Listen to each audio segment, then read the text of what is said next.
Now I'm doing a video here on sapphire colors, and really what is a royal blue, what is a cornflower blue, and some sapphires in between. So I'm going to start off on the end spectrum on a stone which has got incredible color. It's this one here. I would say it's almost slightly too dark for royal blue. It's almost a combination between royal and vivid. This is 10 carats, but it actually is a large stone. It's got a surface area of a stone much more like a 14 carat sapphire. You can sort of see the flicks of blue as it comes through this stone. This is a beautiful sapphire. It's one of my favorite stones. It's just got incredible color. And when you see this in fluorescent light, it really just pops. Now I'll show you this in comparison to something which I would call more on the royal blue side. Again, this is another 10 carat sapphire. See the difference in size?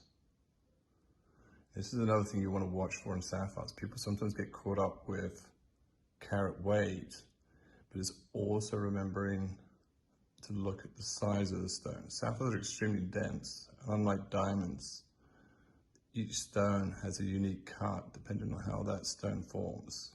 So there's no real true cut to a sapphire. It's always a mixed cut. But on a stone like here, which is 10 carats, and you've got another one here, which is 10 carats, you can see the difference in size. Now the halo on this one here is slightly bigger on the diamonds to help compensate that. But this one here on the right is more like a 14 carat sapphire.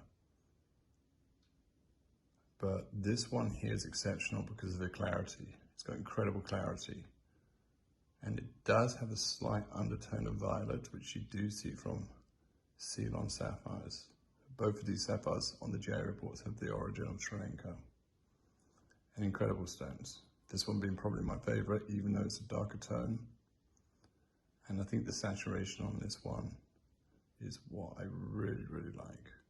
So I would call this one a sort of dark royal to vivid blue, and this one on a royal blue. Here, as you can see, it's slightly lighter, and you can see as you look through into the stone. But this is still my favorite stone.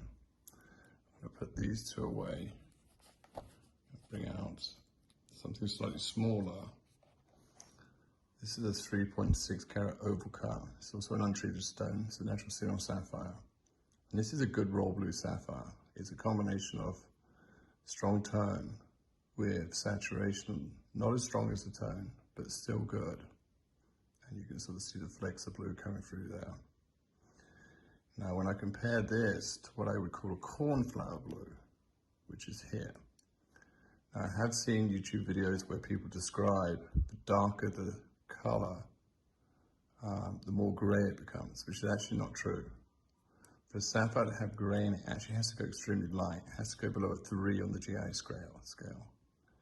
You can't get dark blue sapphire with gray in it. It's just not possible. And if you look at the color wheel, the darker the tone and the darker the saturation, the stronger the blue until it pretty much becomes black.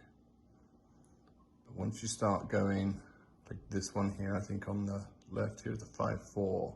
Once you start going below a 5.4 is when you start sort of getting into the grayish blues. Even though you might not see gray in it, it's just how the grading's done. And the color wheel we have on our website helps explain that under the GA color grading scale. But this stone here on the right is a royal blue, and the one on the left is a cornflower blue. And cornflower blues are good because they just look excellent in natural light as well as fluorescent light. And this stone here is an exceptional cut. It's really well faceted all the way through. Put this one away for now. Show you this one here a little bit more. It's just really well cut below, and those facets all help create this incredible saturation on this stone. Now, this heart cut sapphire is also another untreated sapphire, and these both actually share the same color grade as B54. But you can see how the difference the color is on this, partly because this one allows much more light to come through than this stone here. But this one I'd call a nice medium blue, and this one here is definitely a cornflower blue. So it helps see. I'll put this one away. I'll show you one more stone here, and I'll show you another one. This is a cushion cut. It's a 1.83 carat. It's obviously a much smaller stone. It's a B54, but it has really good color, good saturation, and it's actually set in a really nice ring. This ring has just got just under 300 diamonds set all the way around. A lot of detail went into this, all hand set.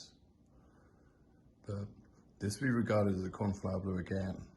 Even though the stone's much smaller, it still has good color with really nice saturation. And then we have down here, this is a 6 carat emerald cut. Emerald cut sapphires are really hard to find. It's one of the hardest cuts